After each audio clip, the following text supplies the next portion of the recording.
smoking the Terre Blanche. That's true. That's true. I'm very proud of it. Adrian, for that. I know. how we sitting on tequila over there? Oh, I mean, this is a brand new bottle. So. And you're sitting on tequila, so why don't you guys get pouring that? Let's give some shout outs. Holy crap, the entire internet is watching. Give this a share right now. Larry Adams from LaGrange, Missouri. Rodney Smith has figured out how to finally get over the fence between Oklahoma and Texas. Nice. So he's worked his way in. We of course have Hollywood is in the house. We have Mark Meyer in the house. We have all kinds of folks. Sean Ratz, love that guy. Sean Ratz is in the house. Julie is here in between tax time. And let's see who else we have. Chris Pennington, who's on his way to Belize. And Ron Hancock, who is not any taller tonight than he was yesterday. And that, well, I will tell you what, that was a segment of Pops just reading names off of everyone. To me, Ron Hancock looks about 6'4" today because he gave me this Patoro Latino from the first time we were in the lounge. And now here's where I feel horrible, and I'm just going to go full disclaimer. Ron gave me one of those cigars the other day, and then said, "When you see Pablo, will you please give him one?" So he gave me two. Of course, I'm not going to let him sit on the cabinet or on the counter because somebody will take them. So I took it home, and so now I have two. So Ron, if you want to make sure one gets back here, I'll make sure to return yours, but these are, what, a couple years old since we've had the Platino? 2018, right? Yeah. So this is from the first box. Nice. Rick, have you smoked the Terre Blanche tonight? I have. What do you think? What's it hitting you with? Or have you smoked Patoro before? What's kind of your takeaway? So, I have had the orange label. I don't know the name of it. Series B. Series B, and this is outstanding. It's smooth, the pull, the draw, and the way the smoke comes out is exactly what I want, right? So I'm not a connoisseur by any, but I love smoking cigars, and this is right up my alley. Thank you. Great stuff. What's up, Adrian? Yeah, man. Adrian from Cigars&Guns. What's up? Thanks for joining tonight. So this is our virtual cigar talk, right? This is the kind of environment that you would have if you're an industrial. I would say pretty much industrial, because if you go to any other lounge, you're not going to have this. You're not going to have this caliber of people sitting here. We've got Mike here off camera. Yeah. But Yeah, I'm here, okay. yeah, there you go. Mike, keep holding that wall up, man. You're doing great. I thought that was water. Not all water in Texas is brown, but that one's Cheers at the beginning of the show. cheers. Salute. Okay. Cheers to y'all, guys. Now as when the cigar talk goes away and the real talk rolls, it rears That's its ugly face into it. Right. So what I want to do is, we broke a record, I think last week or the week before, with 200 comments. Jeez. So let's do the race to 225, and let's just give some stuff away. Let's do it. Right? Just start dumping comments and questions and anything, any way you want to steer the conversation, then let it rock and roll. Sean Ratz is smoking the Patoro Torpedo looking thing right now. Wow, he has good taste. Yeah, that's the Brazil. I was stuck between the Brazil and the Granadino Reserva, and I went with the Granadino Reserva. Good choice too. Yeah. Good choice too. Outstanding. So this actually started, for you guys that are new here, actually started as Cigars 101, and we pretty much covered all the bases that we could think of. And then it just turned into guys having a conversation. We switched the name to Cigar Talk Live. As I mentioned, we get up to 11 people that watch this show, and we will actually answer questions in real time. So we have opportunities to ask a guy that's been not only, and one of the things I appreciate the most about Pablo, it's one thing to commit to owning a company, it's one thing to commit to developing great cigars, but to show his commitment, he left this wonderful life in Switzerland and went to the Dominican and actually worked there. And you spent time, you did everything from sweeping the floors, you stayed with the people, you lived with them, you did what they do. For how long? For a year. For a year. Yes. 1 year going from Switzerland to this third world country and working at a field and working at the farm and blending cigars and all that other stuff. Had to be an incredible experience. Absolutely. Here's a question coming in. Okay. The Cigar Talk's making me feel a little funky, but I got a real serious question. Gotcha. Best barbecue in Texas. Okay, because we got new Braunfels coming in. You've had some Hutchins. Now Yeah. Hutchins was a little bit old when we ate it at the house. But I like it. What's the best barbecue in Texas? Do you think? Black's Barbecue in Lockhart. Okay, Lockhart, Texas. Yeah. where is Lockhart, Texas? Well, outside of Austin. Yeah. Okay, Southeast. Blacks. Is it Terry Blacks? Yeah. Okay, so I've heard of this place. These It's a chain or No, single place. it's a single place. It's family owned. I think they opened one downtown in Dallas. Yep, in Deep So Ellum. it's not the same. Okay, Yeah. so Terry Blacks. What do you say, Rick? All right, so I've got to represent the area. I would tell you, up and coming, 2M Smokehouse in San Antonio is great, but I hear there's some great barbecue at Panther City somewhere in the DFW area. Okay. I'm not trying, but a lot is good as well. Panther City is what I've been told at the data center. Huh. I've heard, and then also excited because they're coming to your neighborhood. Hurtado's is supposed to be next level. It also has they do a lot of Mexican dishes. Oh, it's right up Adrian's wall. Yeah. Those are the ones that do the tacos. They do some birria tacos, but they don't do. It's not like the place that we did it. I mean, it's Texas style barbecue is the meat and stuff. Oh, interesting. You remember those tacos we had? Oh, yeah. Those things. Yeah. I remember this. Oh, It's yeah. different. Amazing. What's the best thing you've eaten in Texas? Barbecue at Casa Freaks. Yeah.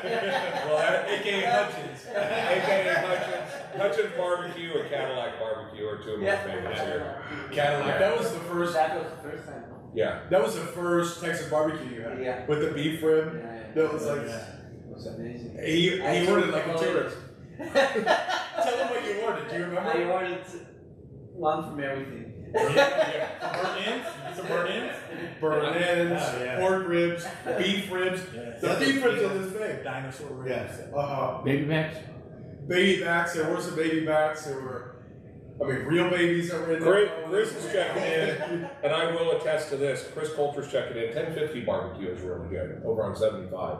It is good. Franklin's. Franklin's is good. Yeah. Yep. What I like Hutchins is it doesn't play all the games.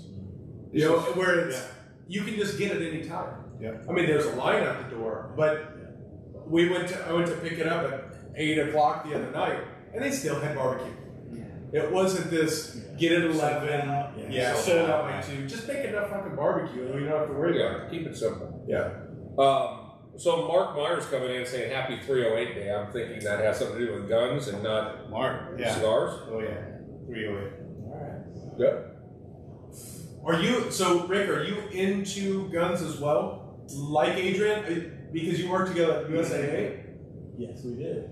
And so, we had the Greenway back before food trucks and all that were an opportunity. We were going to do a traveling cigar lounge. Yeah. What was that, like early 2000s? Early 2000s. Yeah. Right? And so my introduction, honestly, to guns was my wife was a deputy sheriff. And so that was interesting, right? And so I got into that, and when she went through the academy, I had to be the tough guy, and everything she went through, I would spray me with pepper spray. Oh, It was horrible, but you're trying to be tough, right? You're the man of the house, supposedly. So that was really kind of my introduction to guns, and then, meeting up with Adrian and understanding his passion for that has precluded me to want to learn more and more. I think I've learned about 4 guns, right? My favorite is the judge, because that thing is awesome, and snakes in Texas under a pull deck. You can't really take a shotgun. You need something you can hold, and it does the job. You gotta help it. So, yeah. What do they use for snakes in Switzerland? To kill them? Yeah. Do you have snakes in Switzerland? Very little, but we do have, but you don't see them. Like garter snakes? You got like little baby snakes out there? Exactly. Well, you also got vipers, right? I mean, in Italy, Back- when I grew up in yeah, Italy, yeah. we had vipers. That Yeah. was the predominant snake. Yeah. You probably got them. Yeah, same. Yeah. Oh, so you have real snakes? Yeah, we do, but we don't see them around. It's not. Yeah, we don't eat them like others. Like they do in Texas. Rattlesnake, shoot it, eat it, let's go. Get some boots, make a belt. Yeah, the belt, that's different than, belt for the watch as well, we do. That's really? more alligator, that's snakes as well. Yeah. Really? Well, I mean, these guys are all in for, they're saying that they want to do a Cyrus watch giveaway. It's going to take more than comments, dickheads. Yeah. Oh, no. Lots of comments. Yeah, we better get to 1 million or so. Yeah. Then we can start talking about it. Yeah, we gotta monetize this thing first. Yeah, no shit. Start sending stars or Venmo. Yeah. Have you checked your balance though? Every time someone says stars, you get money. No, you don't. Well, you do. Maybe you can attest to this, but I can't see my balance until there's a certain amount. It doesn't cash out. So these people are sending stars, but it says I haven't met certain thresholds to be monetized. So you guys are just buying Zuckerberg another yacht. Yeah. But keep sending the stars because at some point. That's Rick's bonus. I'm not mad at that. That's what I'm looking for. So I got some questions for you, dickhead. Yeah. While we're talking about our friends at Facebook. So Chris Coulter just sent some stars. You're welcome. Yeah. Thank you. Back in the day when I used to coach Branning's football, I would give him a helmet sticker. Now I can't get him to stick on his head, but I just give him a little helmet sticker and he just runs around like he's accomplished something. Great. It was great. Helmet stickers make you feel great. We should do helmet stickers here. We really should. We have people that need to wear helmets. There's some people that definitely need to wear helmets. After 8 p.m., probably. Yeah, for sure. We could issue and rent out helmets here. We're talking. This is how we come up with these brilliant ideas. Why not? Just right in here. No holes in the wall, right? You know, when you're running that. We could do, but we could do 8 p.m. You put the helmets out, and then everyone does Oklahoma drill. I like There you that. go. I like that. Right? Yeah. Good old fashioned. Do you know what Oklahoma drill is? No. Okay. I'm gonna. Oh really? You don't know? Oklahoma drill is probably the best football drill ever created. Right? You take two guys and you lay them down, helmet to helmet. Now you can space them out, but helmet to helmet, make sure nobody gets hurt, but they do get physical. And then the coach just decides which guy's going to get the ball. And he drops the ball and blows the whistle, and that guy's got to get up and get through the cones. And this guy's got to get up and take his ass down. I think it's perfect. That's great. And doing it with 10-year-olds, 11-year-olds, 12-year-olds, screaming at them, it's the best. I love that time. Yelling at 8-year-olds is just nothing better. I taught more 8-year-olds to 10-year-olds cuss words that their parents hadn't even thought of yet. You remember what the stuff you used to say? Do you remember? I remember going into the huddle, calling timeout, going to the huddle, and calling you guys all pussies. Get your heads out of your asses and quit being a bunch of pussies. I was 12 years old. This is what he said. Not just to me, to all of us. But they were motivated. But it motivation. It was about motivation. Yeah, they didn't invite me back. We do. Kids aren't the same as they are today, though. We're soft. We're Whatever so kills soft. you makes you stronger. That's right. Amen. It did kill your ego, for sure. What did you grow up playing? Well, you look like Soccer. you played football. Soccer and tennis. That I wouldn't have guessed. I wouldn't have guessed that. And badminton. Yeah. And skiing. And badminton. Badminton? Yeah. Polo? What kind of physical stuff Well, did you do? yeah, you're right. It's all like. Did you ever go get I agree. You never got hit in the head for your sports or I anything? don't know. I think once since I feel a little better. Oh, I think a little contact's good for you, dude. Sean Ratz's comment, I think, can just be answered with too soon. He said there's a Mazepin helmet that's sitting around not being used right now. Too soon for you F1 fans. Lauren Burton, if you want to send that helmet in here, we've got We got a place for it. We got a place for it. Yeah, we're gonna put it in that nice display. What do you? Okay, so now what happens? Because those who are not watching, Cyrus, Pablo's other company, Watch Business, is a sponsor of the Haas F1 team. You guys just released Mazepin. It's true, yeah. He's not gonna be part of the team anymore.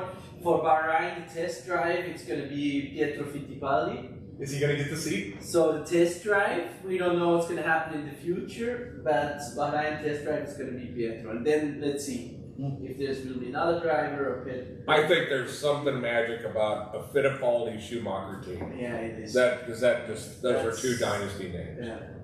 Yeah. Totally agree. It will be exciting. It's so interesting what's happening right now. You know, especially with the Haas team. But Absolutely. how much of your time is spent with the things that come around being a part of F1? Be it conversations or marketing efforts or being connected to the team?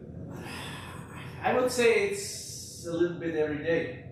You know, a couple of conversations, a couple of emails. Yeah, I'm in contact with us every day.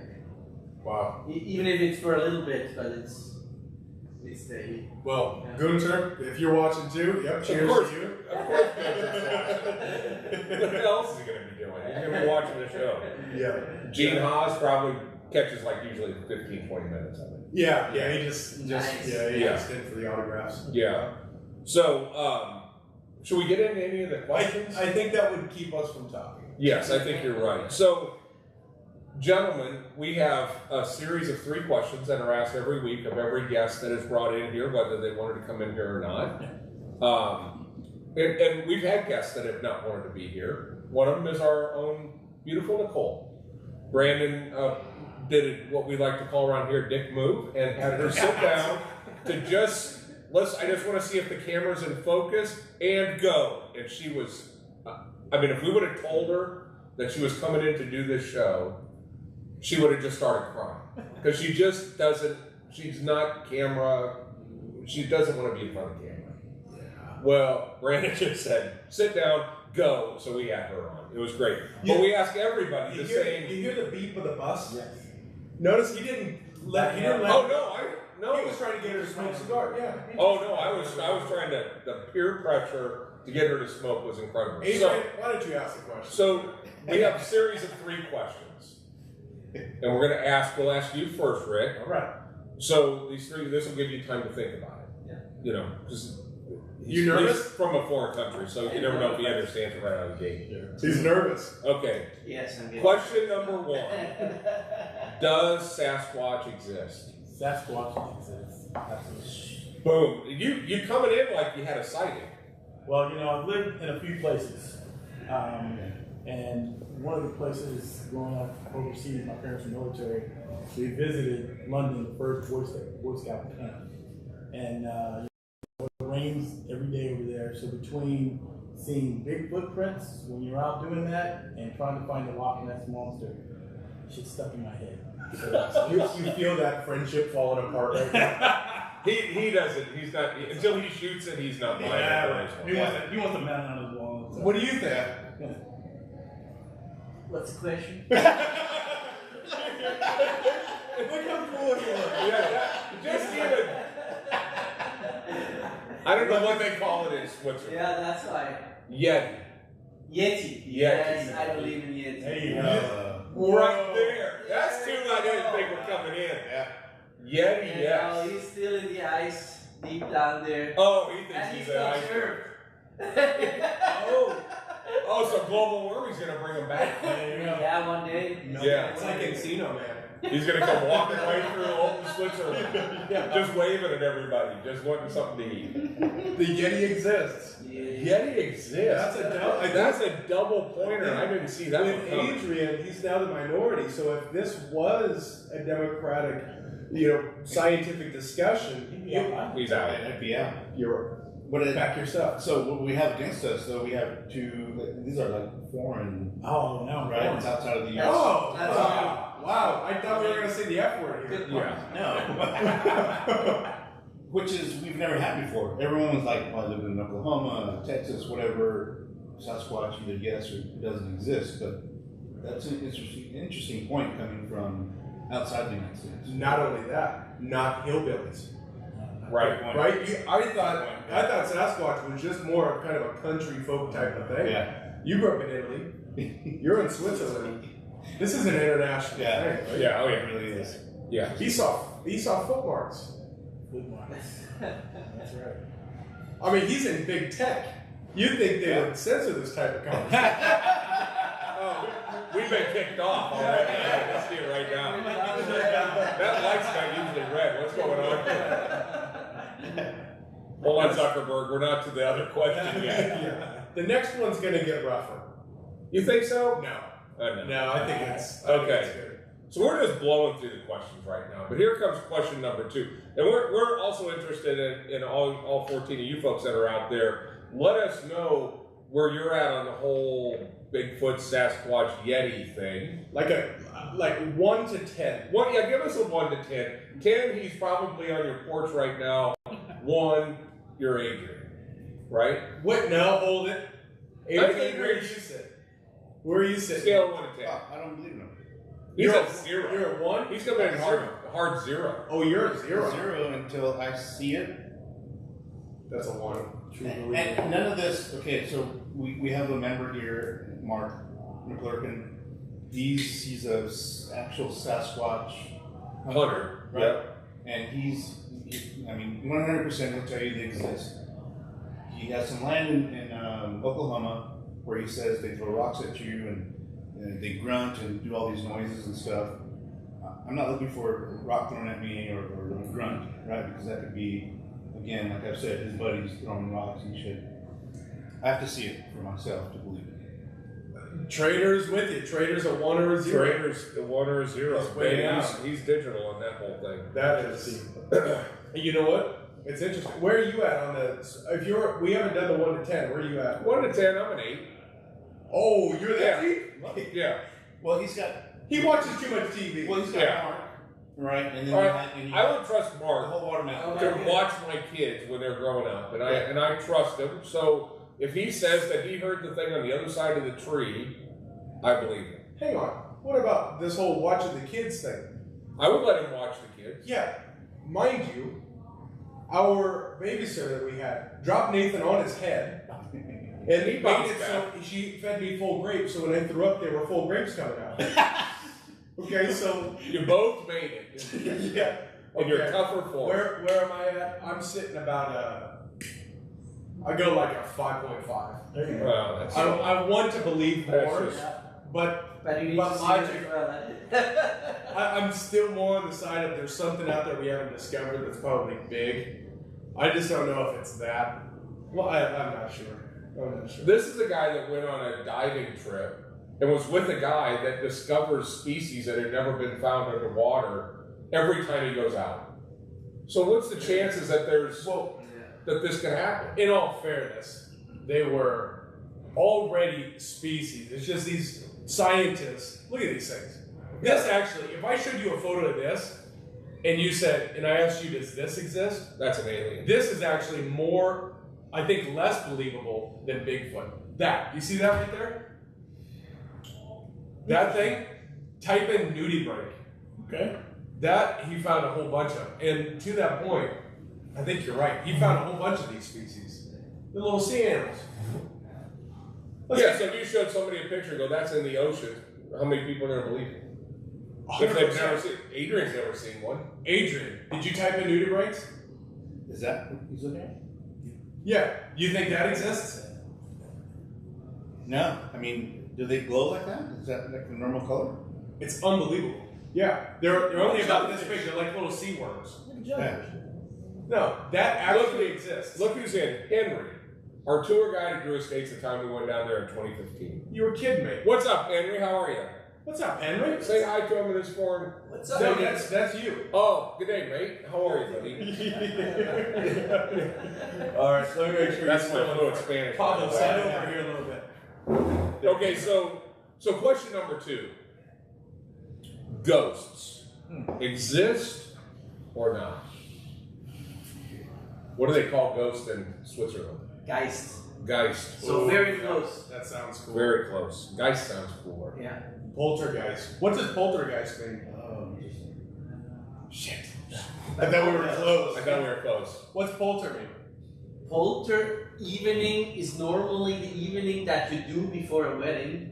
You know, the last night with the guys, you do a polter event. The poltergeist. Oh, that the tree came alive. It's a bachelor party full of ghosts. There we go. Yes. Are you familiar with that movie, Poltergeist? No. Oh, Yeah. Oh, It scared the hell out of you. made me afraid of trees. Okay, so Trader just went 0 Sasquatch, but he's 10 on the ghosts. Where are you at on ghosts? On ghosts, man, I would probably tell you maybe a 2 or 3. I'm not big on the ghosts because of all the dramatization on TV where they're trying to ghost hunters and it's just like, come on, man, you're blowing it out. So it made it less real for me.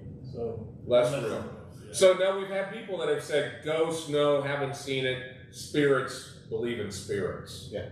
So what do you think about the whole spirit The concept? spirit thing I would go with, right? Being somewhat religious, I would go with the spirit, but the ghost and haunting you and You're here and even dropping comments, making sure everyone knows you don't believe. Okay, so Pablo, ghosts, geists, yes or no? No, I'm about the 2 as well. Really? Yes. Yeah. Why, bro? You awake? Well, yes, I am. We're gonna have to get the paddles out for this guy. The only time I know about a ghost is when I watch them on Saturday morning cartoons. He's like Chris Pennington. He is Chris Pennington, right? He is. He's my favorite ghost, Casper. Casper's his favorite ghost. Oh my God! I'll tell you what. Trader says spirit 100%. Okay. All right, gentlemen. Henry's coming into us from Nicaragua. What do you think down in what do you think about ghosts down in Nicaragua? Different. That more there. I bet you it's a I little heard different. that more. I mean, I think Esteli, the city of Esteli, the logo is a little witch, little bruja. And it's a cool little design that they put together. And then they also have this legend of like a horse-faced demon. I can't remember what the name of the deal is, but that's part of the folklore down there. I think there is. They're in it. They believe it. Yeah, that's a big part of it. Pretty sure. Oh yeah. So we've got ghost, spirit. Yeah, a lot of people are in on the spirit train. I gotta say. I noticed one thing. I'm good at making just global observations. Most of you guys are really low on your drinks. Here you go, Adrian. So I don't know. brother. Thank you. Let's go. That's good tequila, by the way. Yeah. Absolutely. Adrian. Really nice tequila. That's the rocks. That's the rocks, Terramana, onion. Oh, that's whose that is? Oh, really? That's the rocks? Yeah. Oh, Nice. I can smell what he's cooking there. That's it. Yeah. What are you doing over there?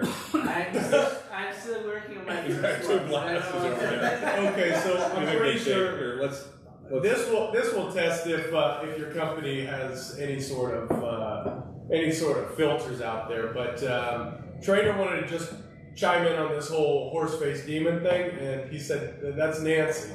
That's Nancy Pelosi, the horse-faced demon right there. We're gonna see if we get pulled for that one. That's probably This is censorship. Yeah, that's gonna do it. this is all based on facts. So we're talking about ghosts. We're talking about Sasquatch. Where are you going? You know where I'm going. Go for it. Look up. UFOs.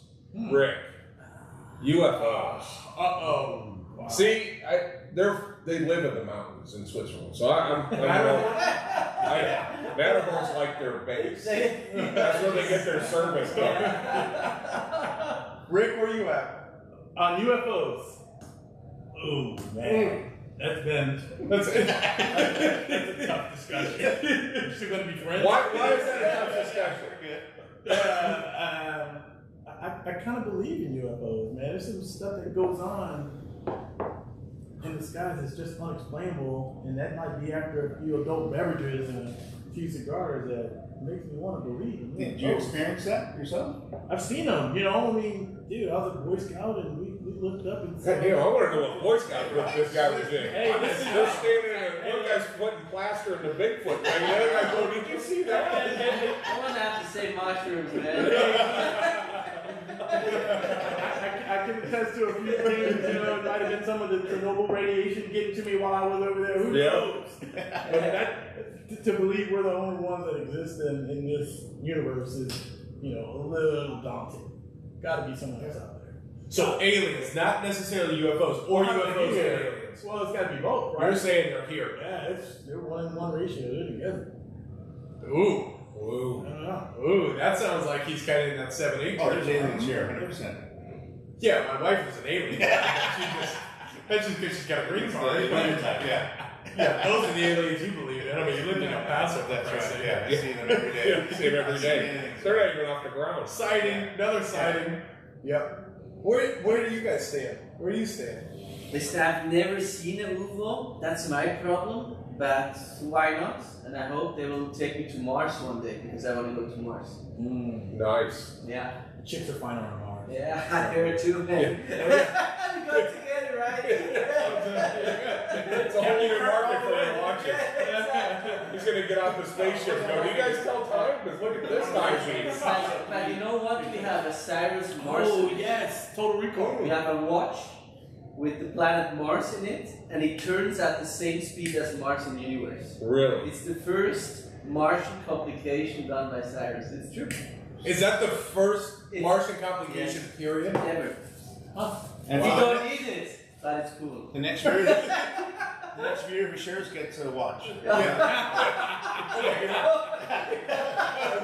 hang on. If somebody walks an alien in here right now, they're getting the watch.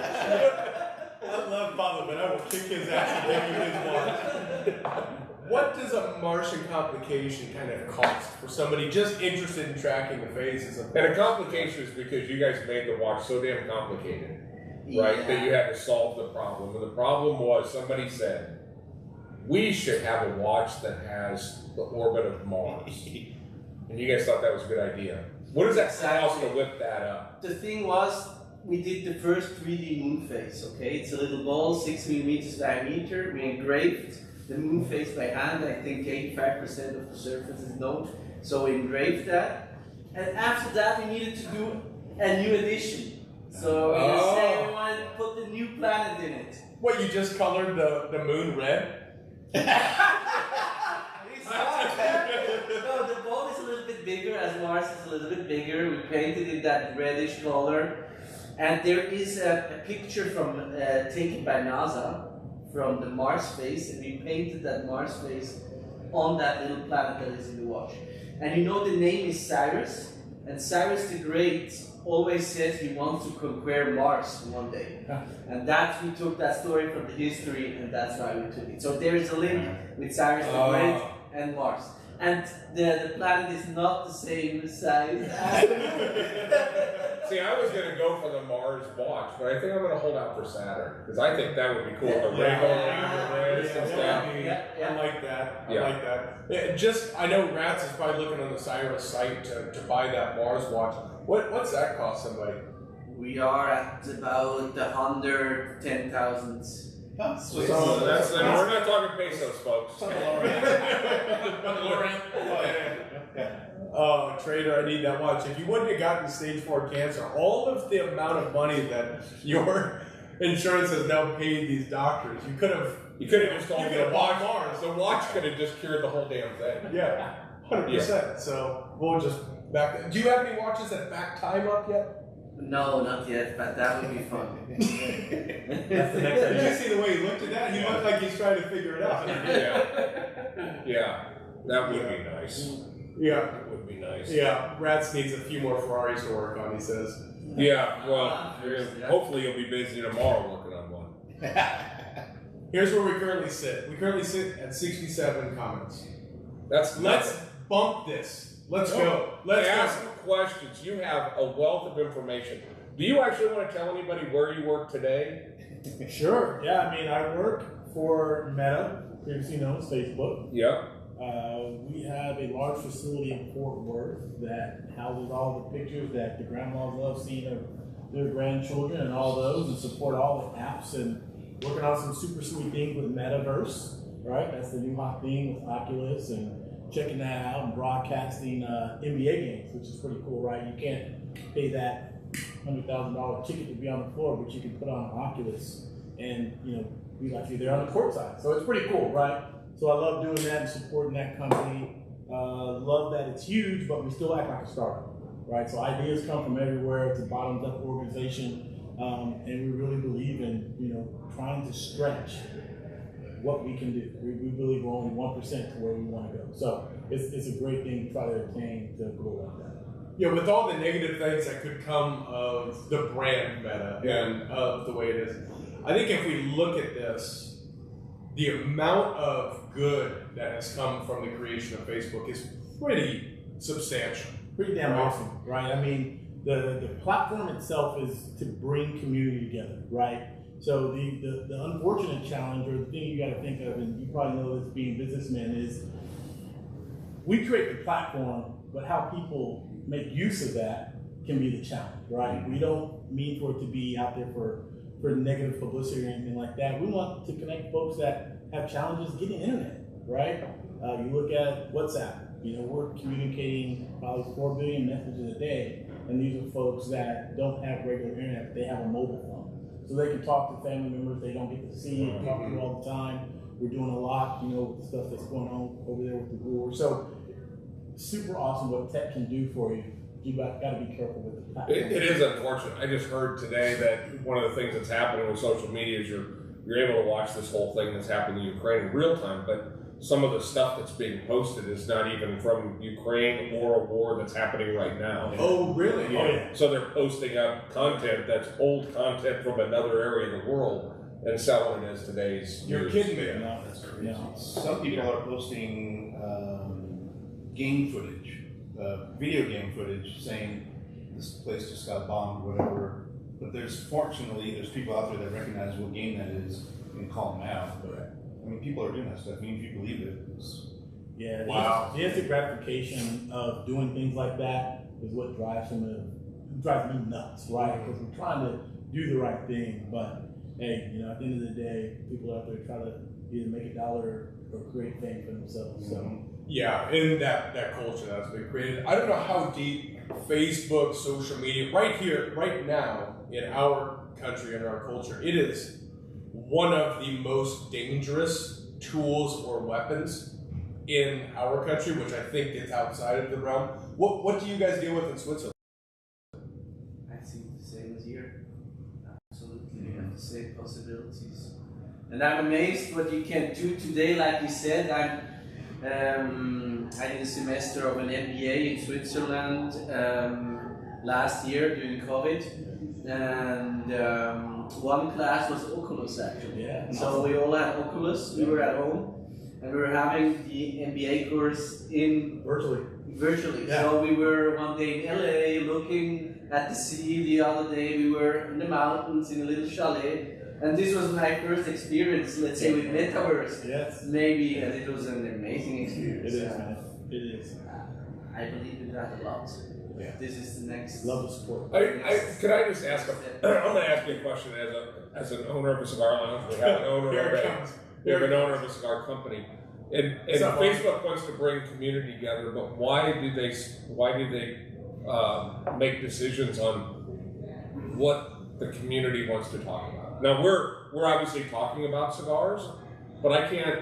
We tried to run an ad to hire somebody, but because we had cigars in the name of our business, we weren't allowed to do that. But yet I get an ad that shows me how to roll the perfect joint, and it links to the website in order to buy the device that lets me roll the perfect joint. So why can that go through, but I can't run an ad for to hire somebody? Right. Yeah. I think, a lot of it is algorithm, right? And what they pick up on cigars and the connotation of what cigar means, most folks don't know, right? So you've got some politician that doesn't agree with cigars, hence now we've got some policy that says, cigars aren't allowed, or it's deemed as a bad thing. If they knew the culture and things like this that happen around cigars, the discussion, they would get a different advantage. I think Well, so. and I think that it would give a great opportunity if, like for instance, our conversation that we had sitting back here, just a video that is, here's what cigars are, here's what the culture is, here's what goes into it. If we were able to promote that, we can help change that. Now, it's difficult because, whatever happens with us, it has to be organic. 100% organic. So thank you for watching. Yes, absolutely. So it's we get an astronomical number of views, and in my opinion, in all of our shows. from an organic perspective, but what could happen if we could promote this so that people could see that cigars aren't a Swisher Sweet at the gas station. You know, there's that type of, and I realized the industry was attacked by the FDA, and they were insinuating that we are taking this $20 cigar and marketing to kids. It's not happening. Now, do some companies have flavored cigars in pretty purple foil packages and sell them at gas stations? Absolutely. Regulate that. But I'll tell you what, you go to the TPE show, which is a joint show between cigars and the CBD vape world, they are marketing to kids. And they're replicating candies that you buy at the grocery store. Here's what they're doing. On a whole other planet. That's not what they're doing. They're not replicating. They're taking peach O's, they're taking real candy and spraying it with that. And these are and because they're ahead of the curve, the cigars have been around forever. You know, so it was the original currency in the United States. Tobacco was. Yeah. And it's really, and for us, it is a frustrating side of things because we see what it is, you see what it is, you know what it is all the way through. But it's definitely a frustrating perspective to be in. This is something that is gratifying. It's something that more people need access to, or at least to see that it's not just the villain in a movie that smokes a cigar, or it's not just the banker who's taking over the world that smokes a cigar. It's us. That's right. You know, and it takes a guy who grew up in Italy. It takes a guy who lives in Switzerland. It takes a Mexican. Then it brings us all together. This cigar brought us all together. That's right. 100%. Yeah. And it's really sitting here. We always say it was never part of our business plan, but we never thought about the people we would meet because of the cigar. Exactly. You know, and you know that to me is worth the price of admission. And it's unfortunate that the masses don't get the opportunity to see that. So if you could change that by, I don't know, next Monday, that would be great. Just take your time. Let me step away so I can just call Mark. I don't know if you noticed, but those glasses are Facebook glasses. These are the stories. Yeah. Hey Mark, here's what we're trying to accomplish. Tracking everything. Sending it back to the man. Hey Mark, how are you doing? I saw your boat on Rare TV. Yeah. Sorry you can't put it all together. Jim Trader asking the most obvious question of all. Pablo, are you watching Bahrain? If I'm watching? Are you gonna watch the Bahrain race? Of course. Of course. I mean, I need to, and I love to, of course. And I'm really excited to watch the first F1 here at ICC with all of you guys. You're going to, right? I am going to. But that's not until July that you're going to watch it here. Yes. Right? It looks like. You never know, but it looks like. And you need to be excited. You need to get your Switzerland travel booked before so he can come to Austin and see the race in Austin. Oh, yeah. I'll make sure that we knock it out in early October so that he's able to be here for Austin. Yeah. We'll organize something. That should be like question number 4. Are you into F1? Because we're starting to see F1. Are you into F1? Yeah, you know, growing up in Italy, that was big. Right? Yeah. You know, I remember being a kid from Texas who migrated here and went to Italy, and, you know, you would see Ferraris and sports cars all over the place, right? It was common. And then, of course, you have the F1, right? Exactly. So I love seeing that we have that in Austin, right? Having that track up there is awesome. And then you go to the concert right afterwards. Oh, yeah. So it's great. And who was it this year? It was Cool Gang. Hollywood Swingers? No, it was Cool Gang. Yeah. Cool Gang. Yep. Oh, man, that was a good show. God, it's just a life-changing experience. Thank you again, by the way. Just while everyone is watching, they've all heard the story, but thank you, Paul. Yeah. That was a life-changing experience. Oh, it was incredible. It was. Oh, it was incredible. We can't top that. No, never. Unless we do it again this year. Well, I don't know. Don't start asking for favors. No, yeah. Oh, so then there's let's put out the question here. Maybe the 4th is who's your driver? It could be current, it could be past. Yeah. Who's your driver? Who's got to be really in that? No one in the Haas team is watching. Yeah, but my driver is Mick Schumacher. That's that. Before it was his dad, now it's him. Yeah. And I think nice. he's gonna grow and he's gonna be good. How can you be a Schumacher and not be good? It's a lot of pressure at the same time, you know. If you had a dad like that, that's very good. There's a lot of guys watching Michael Jordan's son play college basketball right now, wondering what the hell happened. Yeah. Okay. So Mick is yours. Do you follow F1? So the weirdest thing is I used to be into F1 and I haven't been into it lately until now. But back in the day, and I don't know if he's still driving, probably not still driving, but maybe he has family. Fittipaldi? Mm-hmm. So his grandson is on the Haas team. Okay. He's not driving. How cool is that? Yeah. And when we were at the funny little story, and it's in his phone right now, but so Pietro was giving us the tour in the garage, and so he mentions I'm going to Italy. He says I'm going to Italy, and where should my dad go? And he's like, oh no, here, take down my number, and I'll make sure you get to the restaurants that Enzo Ferrari ate at, my grandfather ate at, everything. So he's typing in FITA, and he walks away, and I'm like, that's good. And he's like, who? I'm like, Emerson, Mario Andretti, Emerson Fittipaldi kicked all their ass. Yeah, that's a lot of generation. Yeah, he's like, you're embarrassing me. Yeah, you're embarrassing me. He's like, oh yeah, because 10 minutes before we're sitting in the Haas tent and it's Gene Haas, it's Gunther Steiner, it's the guys who I don't have any clue. It's Russell's walking past. Oh, that's Russell. Oh, that's hey, Russell. All the new guys. And then all of a sudden, the first chance of real F1 knowledge is like you're a guy. So Fittipaldi's your driver. Rick, who's your driver? Come on, man. Your dad said it like Andretti. Yeah. Right? I mean, Italy, right? That's what I know. Yeah. Right? Those guys ran that country. And so I would have to say that. Mario Andretti. And it sounds like Andretti's coming back to F1. I've heard that too. It sounds like he's going to be involved. Who's your driver? I mean, Andretti is classic, but Emerson Fittipaldi was the man back in the day. He was the man. I'm going. He won the Indy and F1. Yeah, I mean that's the Bo Jackson, right? Yeah. I'm thinking. I would say Sebastian Vettel. I think Seb is my guy. Nice guy, personable guy.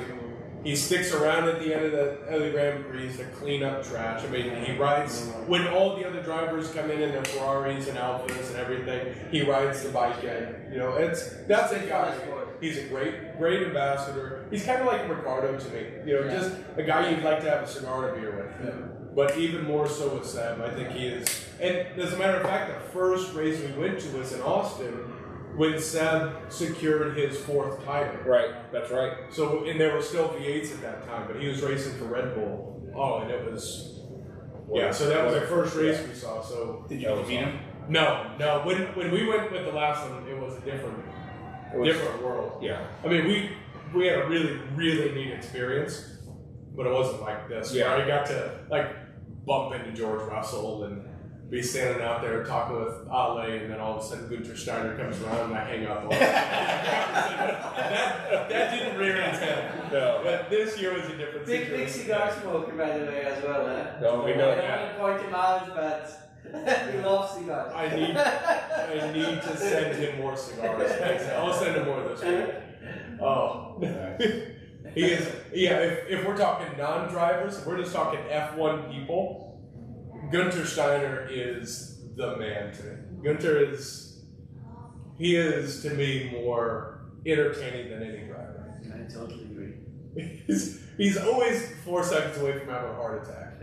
Okay, so Trader's throwing out Senna, which you can't really argue with that. And then Ayrton Senna, yeah. Now, Chris Coulter's going old school. John Players, that's back in the day when their head was sticking above the windshield, and that's when men were men, because those guys were out in the elements. They were driving through Monaco with a shifter. Right? I mean, they were still shifting and clutching and everything with V12s. Imagine that. Head sticking out, shifting, and a clutch pedal in Monaco. Yeah. Safety was second back then. Yeah. Distant second. It was winning, win. Still is, but they put so many safety requirements on Thank it. God. Yeah. I mean, I don't think Hamilton would be with us if the Halo wasn't there. No.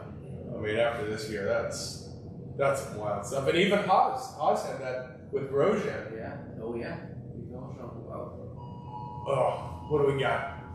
Amber alert. Well, This has got to be from your side of the country here. Anytime I get this. It wasn't. We are all innocent. Do you guys have those? Alarm, no, but I have it here actually. I get them here. Oh, wow. It's Really? really scary to be honest. Pablo's in there. What the Sam hell's going on in America? Should I hide somewhere? Who's stealing all these kids? Who's Amber? Yeah. Yeah, who's Amber? I don't remember. His girlfriend comes over. All right, who's Amber? Noel, Amber is it's an alert. So I think we established at the beginning of the conversation that we're all meat eaters, right? Yes. Talking about barbecue. We have an auxiliary question that we typically ask. How do you like your steak? Medium rare. Good answer. Good answer. I need to repeat, but yeah, same medium rare. I think we're all on the same page. Yeah, medium rare. Medium rare. Yeah. Oh. Okay, good. That's usually the question that ends this thing. Pretty quick. That usually, Yeah. It can go sideways. It can go sideways. Yeah. Yeah, because if somebody says, "Well done," Amber. Amber's calling it. No. Don't take the call. Facebook has already sent an alert to the police. I gotta check my work phone right now. Okay, let me toss this out there. If you guys were to make one change in the world to make it a better place, what would you do? What is that one change you would make? And it's somewhat leading. And if you don't have some, I can hop out and fill some of the open space. But I think of all the things we talk about, the world is maybe heading in one direction or the other, who knows? In my opinion, the one thing that I would change is the 24-hour news cycle. These news cycles that everything has to be breaking news and they have to fill the space and it's 24-hour news and every time you turn on, if you turn on CNN or Fox News or any of it, there's always breaking news. Is there always breaking news? Yeah. Or are you just trying to sell something? Yeah. In my opinion, if I were to change anything in the world to make it a better place, I would get rid of the 24-hour news cycle. The beauty of that,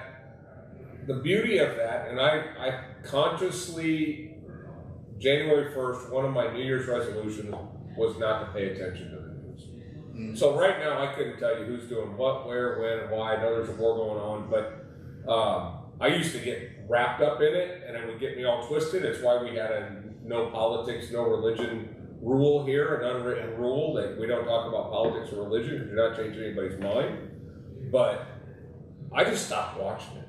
And I'll tell you what, I feel much better when I don't have anything that just straight up pissed me off.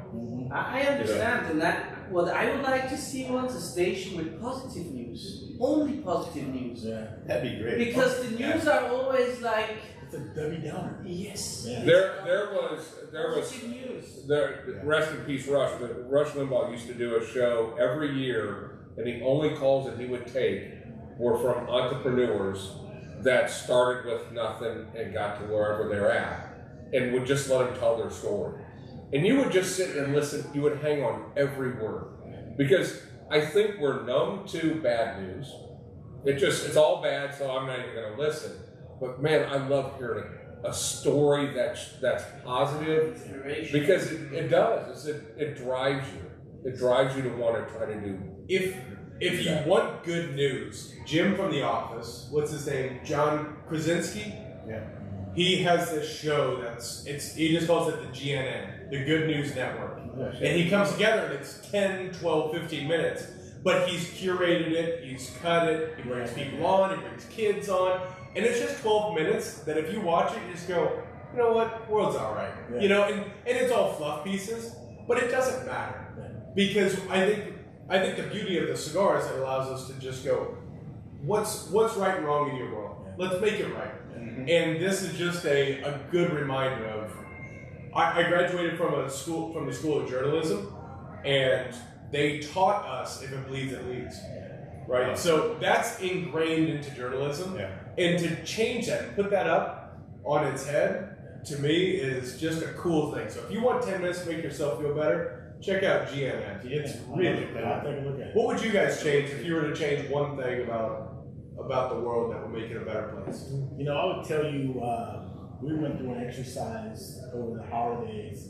And so my answer, one word, would be ignorance. And why I say that is, the exercise I took my team through, and had an HR person in there, was we talked about. It was about what our different families did over the holidays. And what was great about that is you had a group that looked like us, a female or two in there, some folks from India. And the common bond that we had around what we did around the holidays was crazy. For someone to say they like sweet potatoes during Thanksgiving was totally something that I thought my culture brought. This is a young lady from India that likes sweet potatoes, and then a Caucasian male like, we do sweet potatoes. That's how we do sweet potato casserole. And it's like, you know what? Oh, what? Brown sugar? What? Yeah. So that, and it's like the ignorance that we have, that we're so special and no one's like us. It's not really that true. We share so many commonalities that we don't talk about, right? So that ignorance that is there, that we think because of the way someone looks or where you think someone's from, drives us to create a narrative that's totally false. So I would love to get rid of ignorance, open people up to go, yeah, you know what? Me and that guy, we share some common bonds that we can connect on, going back to the good news story. And so we're driving something positive. I like that. Yeah, I like that. Adrian, what would you do? I can't beat that. I mean, I'll go with the unpopular opinion of providing everyone with training. So here's your firearm, here's a week's worth of training, and I think that would change. That would definitely change the aspect of how people think of what actions they're going to take when they're driving, when they're visiting the store. Someone coming into, break into an establishment or your home, I think all that would probably go away. I think you're exactly right. I mean, the one thing when I was training was, you don't fear the meanest guy in the bar, you fear the guy who's always smiling. Yeah. Because the guy who's always smiling can take care of his shit. And he knows his way out. And if things go wrong, he's got himself taken care of. And I think the beauty of a well-trained armed citizenry is very, very valuable. Of just understanding. The understanding through the LTC courses, you do not present an arm unless you are ready to take someone's life. So you know the ultimate sacrifice is there. Yeah. But you're not going to do it. You're going to talk yourself out. You don't just pull out a gun to intimidate. Right now. You talk yourself. You win 100% of the fights you're not in. And having that, you know what, I'm with you. I like that. Yeah, on the opposite side of that, if I'm a criminal and I'm gonna, commit a crime, whether it be road rage or something, that's a second thought now, because that guy's armed, and it could be not just a 380, you could have, an AR-15 with him. I'm gonna have second thoughts about it. It's something that we see people with California plates now driving like armed. Yeah. It worked for the nuclear race. People shut down for that. But once everybody said, "Oh, you got 300 nukes? Oh, you got nukes? Yeah. All right, you're armed." Yeah. What would you change? It's a good question. I told you about the positive news. I think that's important, and in general, I don't know. Make love, not war. says So can I throw one out there? Yeah. So I think you're a relatively new father, because you have 3 kids. You have a 5-year-old.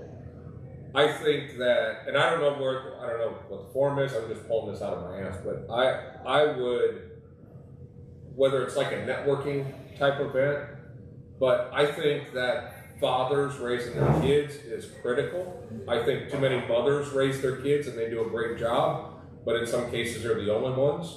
And I think fathers would like to know some ideas on ways to raise their kids. And I think you see networking guys get together and talk about their businesses and how that helps them advance. Mm-hmm. But I think if you had 10 guys in here that are dads with 1-year-olds to 20-year-olds, if they could sit around and talk about what worked and what didn't, I think overall this next generation would be in a better place if they knew that their dads wanted to learn how to do it. Because I think if a dad grew up, if somebody that's 60 grew up and the only thing they knew about being raised was go get a switch, you screwed up. If that's they're just going to carry that forward. Yeah.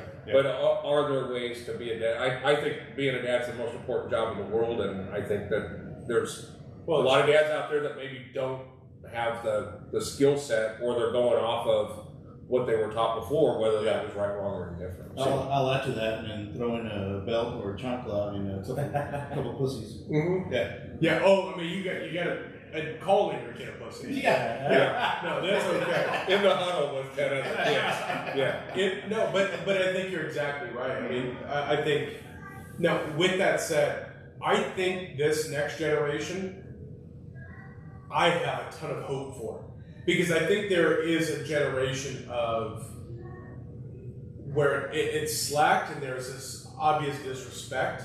But kids who grew up like me, there is still, maybe our parents didn't beat us. I mean, you never hit us as kids. We always feared you like you would kick our ass. But I think it's coming around. And case in point, this just happened. Brian Baldwin was walking in and he said, I saw these kids come out. And the kids, there was a whole group of kids that came in, and Cameron said, are you 21? And I said, no. He said, well, it's actually to you. And the kids left, and he kind of joked about it. And the kids left, and he said, I came in, and he said, are you 21? Blah, blah, blah, and he regurgitated. He said, yeah, he's kind of dick.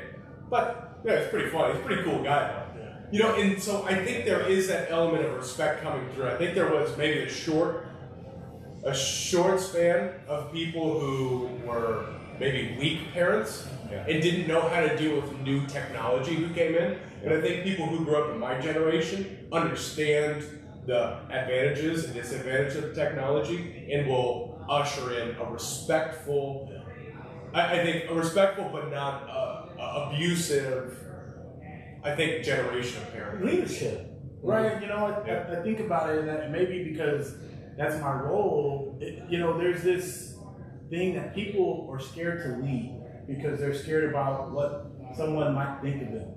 But the lasting effect of that and how you can coach that person you may or may not know can help them so much, right? And so just having the courage, that's what I call it, leadership courage, to say something and try to be attacked. And you may establish a bond, you may not.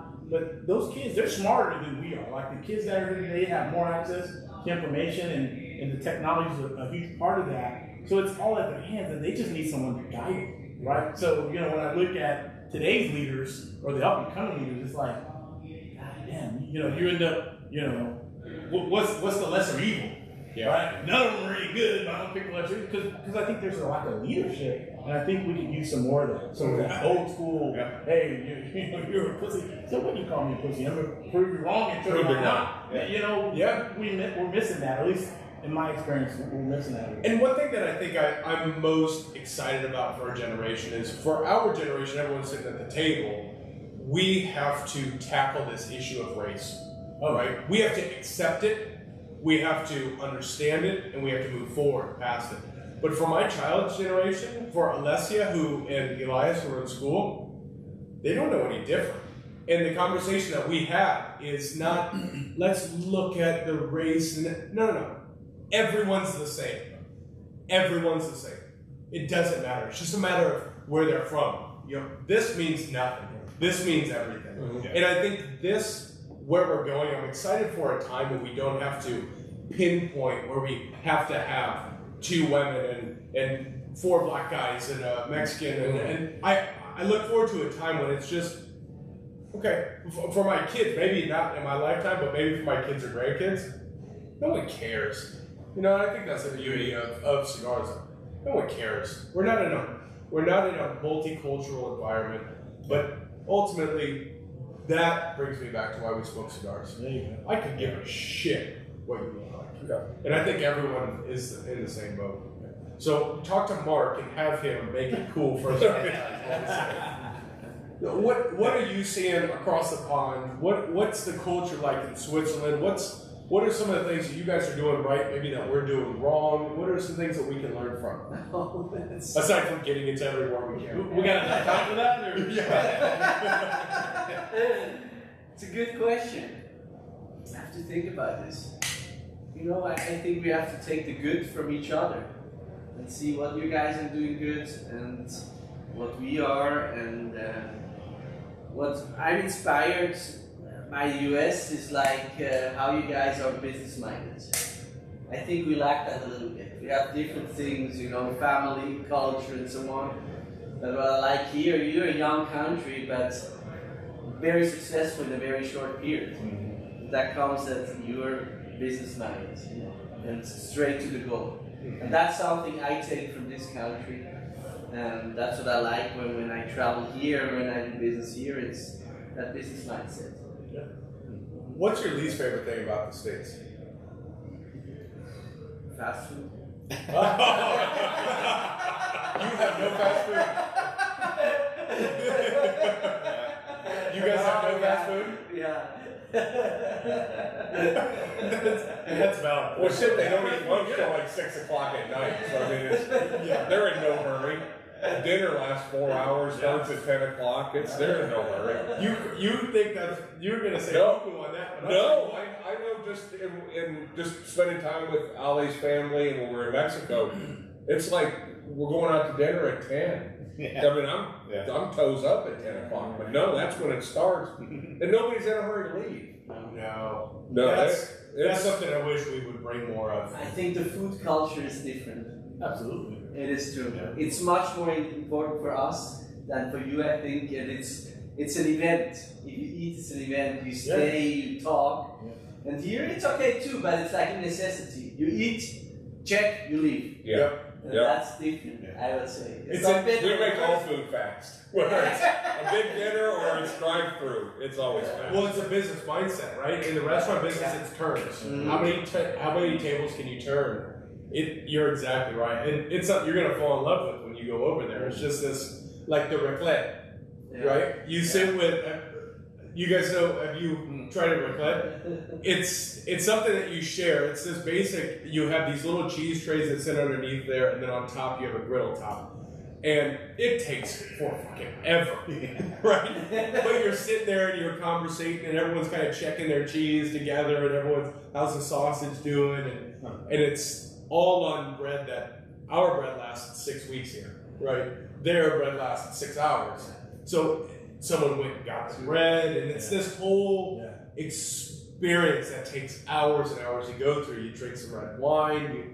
I mean, I wish we had more of that in the States, to be honest. Yeah. No, we have s'mores though. I like that, yeah. We do have s'mores. S'mores. Absolutely. Yeah. I would have bought s'mores.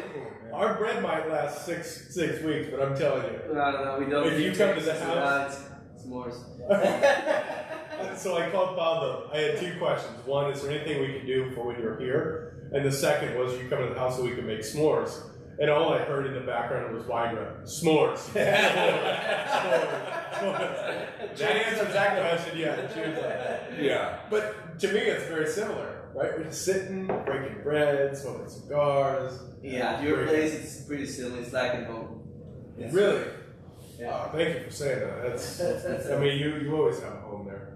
I mean, that goes for everybody. No, that's special. And to your point, you talk about WhatsApp. You talk about Meta. To me, I see the power in it because I communicate with Pablo in WhatsApp, and I communicate with you and Noelle, your girlfriend, through WhatsApp. Yeah. And they send me which I still have the video, you saying happy birthday to, you know, in the Swiss Alps with cows with the cowbells on it, you know. And so you look at these things, and I feel I've never actually met his girlfriend, but I feel like we've met. Yeah. The beauty that our world is now connected. No, it's great, man. You know, and that's what it should be about. It is that connection that we all can share. It's and it's not hard. That's the thing, right? We make things challenging, but just getting along with Bert and talking and sharing stories like this, it's easy. That's the easy part. But this changes the world. It can. Yeah. This changes the world. It can. I mean, get curious about something that you're not familiar with, and you'll be a better person at the end of the conversation. I truly believe that. Like, get familiar. You'll learn something from someone else. You know, get away from, oh, I'm better than that person, or my country's better. No, you're not. Not necessarily. You might do things better, but I'm sure there's things that they do better than you that you can learn from. You know what I mean? So that is the great thing of a meta and all the other companies that help with that. So, you know. What are some things that you guys have learned recently, or some things that maybe you became very uncomfortable with because you wanted to try something new? Yeah, you know, it's interesting, right? Being my age, I'm not huge on social, right? You know, I don't post a lot. I've never been, right? I mean, I remember you used to tease me about tags. Yeah, I'm like, I didn't tag shit. And his friend's a huge influencer. Yeah, exactly. But, you know, it wasn't anything that I was super into. It might be my cyber background, so I was a little more closed-minded. But I had to open myself up to understand, not only for my benefit, but for my children's benefit, to understand what's the new phenomenon. When I think about rap music when I was growing up, my dad was totally against rap music. Like, oh, it's a fad, it's going to go away, that's stupid, and da-da-da-da. Still here today, but it's the same thing like with social. Like, I didn't understand it, but my girls were on it. It's like, what the hell is this social? And don't talk to anybody, you know, don't tell them your name or anything. Stranger danger. Stranger danger, but, you know, and there is some of that in it, but it's much less than what's out there. So getting comfortable with social and what the positive aspect of it, and then understanding it, you know, look, we talked about parenting a little bit, and being a part of that life for your family, and understanding that, hey, this is what your kids are involved in. You got to understand that, right? Don't let them just go out there, have that conversation, right? Learn a little bit about it, and you both will grow. But at the end of the day, we just got to continue to grow, right? That's how I look at it. Everything, my folks probably get tired of hearing me say this at Davis, but I talk about it's all a learning experiment. It's all an experiment to try to learn something new and get better. If we're not doing that, then we're stale and you die. Right? It's like exercise. If you're not exercising, your body's dying. Whether you know it or not, your body's dying. You gotta exercise. Same thing with your mind, same thing with your family. So I try to bring that in context with them and just make it relevant. Adrian, what's the last thing that you stepped out of your comfort zone for? I don't recall. I love experiences. I love challenges. So I don't recall. But to add to Rick, the moment I learned that he worked for Facebook, Meta, I was like, now you have to get a Facebook page. Yeah.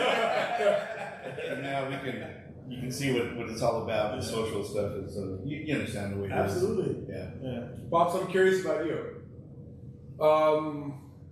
Well, I mean, it was a pretty big step to move to Texas and get an oil business when all I knew how to do was spell oil. And get down here and do that. And I think that, and now we own multiple businesses and we have all these other things going. But if at your core you have a desire to take on a challenge and to do it, you know, I knew that I had.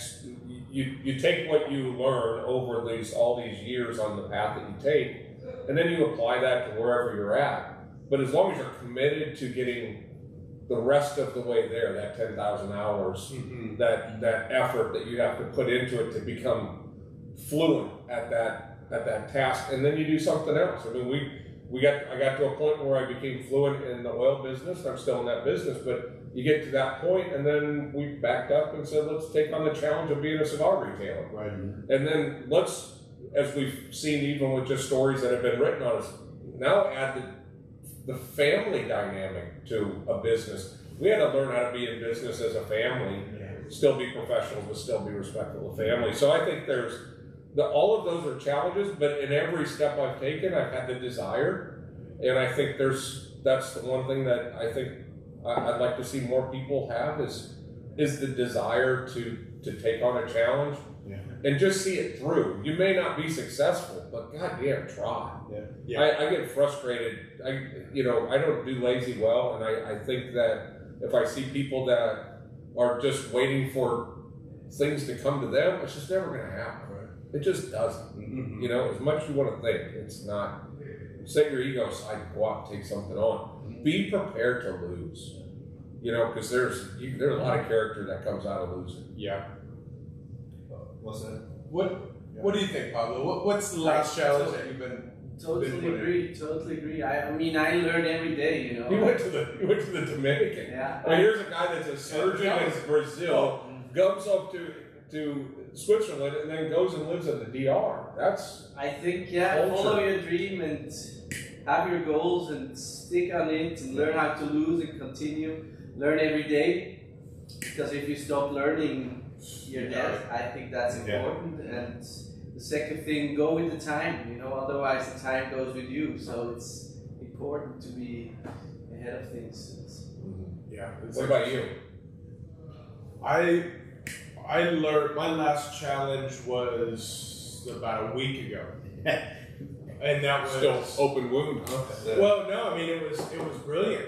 We were faced with a challenge where we could have. I don't have much time off, as none of us do, but we had an opportunity when all flights were grounded because of ice to just stay at home and not go on a vacation and piss it all away. And we just went to the mountains. We just got in the car and drove. And took 3 kids, 5 and under, my wife, 14 and a half hours, and a lot about teach. Well, thank you for saying that. But it's. I got to teach my daughter how to snowboard, and I got to learn how to lead my daughter, because I could. It's not like leading a son. If you would have led me, you would have said, "Get up," and that's the way I'm wired. So I said, "If you don't get off your back foot, you're never going to learn how to snowboard."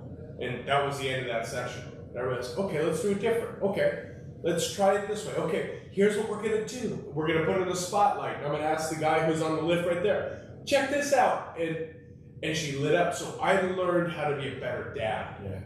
I learned how to lead my kids. I learned how to be a better father, a better husband.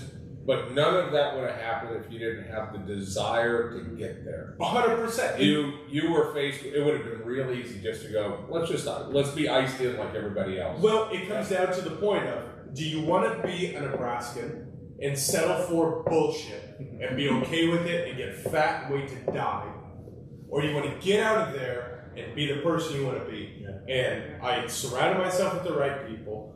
I married the right wife, where she looked at me and I looked at her, and she said, "Let's drive it." I said, "I don't know if you understand what that means." And she said, "Let's drive it." So it's her. It was her idea, and I said, "Let's go." And it created memory that we'll never forget. And to that point, I learned what it took to be a dad. In that moment, I'm still learning how to be a dad, but I know the fight of, I'm not going to give up for my family. I'm going to give them an experience that Alessia, Elias, Leah, they're too young to understand what went into that. But Ale knows, and I know.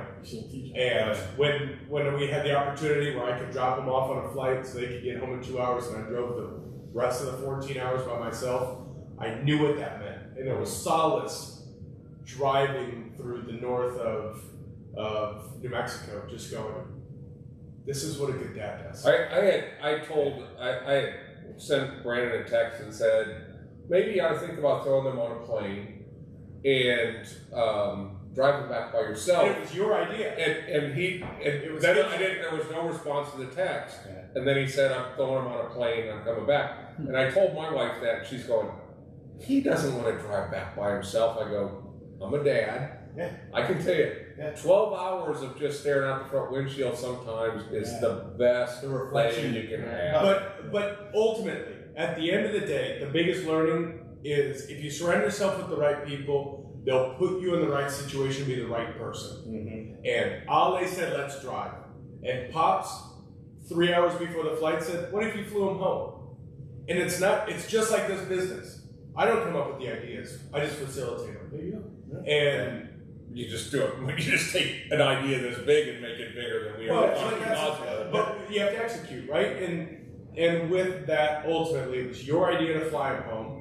Thankfully, it all worked out. It was just, so my big question coming back is like what we've learned together. It's just, it comes all the way back so weird to cigars, right? It's, you've got to surround yourself. Because as I'm sitting out in Denver, which I almost moved out to with a previous girlfriend, but then got in you know, we wouldn't have had the cigar lounge. We wouldn't have been surrounded by this environment. And it's, I owe my livelihood to cigars. It's what feeds my family. It's what, I mean, truly. But what's cool, and think about this, kind of what we were talking about earlier, which wouldn't it be cool if there was a place where you have that. What if there's 10, now maybe there's 10 other dads on here that could do, if you had 10 other dads, 10 other men that were sitting here that could go, you know what, the next time I get the opportunity, I'm fucking driving. I'm not going to let the airlines tell me I can't go. Yeah. You know, that's Great point, man. We did the same thing before my son was born. We road tripped it during spring break through to Vegas, and we stopped in Arizona, did the Grand Canyon, and the experience of that, right? My oldest daughter got sick from Olive Garden food poisoning, but the caring of her during that time and everything else, and then getting to the Grand Canyon and looking over this majestic view, it's unbelievable. How old's your daughter now? She's 25. So you put your daughter down and you never picked her up again. Yeah. But in that time, you had her in your arms. Yeah, but I can remember it like it was yesterday. That experience, and that's what it's about. Because they remember, I remember, and having more of those, less of that instant gratification and going through some trials and tribulations, man, that's what makes the family, man. Those are the things that you remember. That's what makes them stronger. Exactly. It's something that I'm truly excited for you and Noel. If and when you have kids, you're just going to make a tremendous father. Well, you just knowing you as a Try hard. if you need help, I know how it works. He's practicing right now. Yeah, you're in free practice. Maybe qualifying now, but no, you're just gonna make a tremendous father. I have the best father you could ask for. It's just everyone sitting at this table. I think is. I think we all appreciate ourselves and who we are, who we sit by. Yeah, absolutely. I think we got to end it on that. We can't. I can do this for like 2 or 3 more hours. Climb any higher. Yeah. I appreciate y'all inviting me, man. This was great. I didn't know what to expect. It was kind of last minute, but this was Same been for like me. I walked in and Brandon said, we're having a podcast. You want to That's it. So make sure to catch us. You know where to find us. We'll be here. Yep. Thursday night, Size Matters. Tomorrow night, right? You have your Lead and Leaf tomorrow. Lead and Leaf tomorrow. Size Matters on Thursday. Of course, Saturday at the shop. We usually bring down the entire internet at that point. That's it. Yeah. Gospel Cigar Company rocks. Let's go. That's it. That's it. That's our sign off right there. Yeah. This is a great stick. Y'all gotta try it.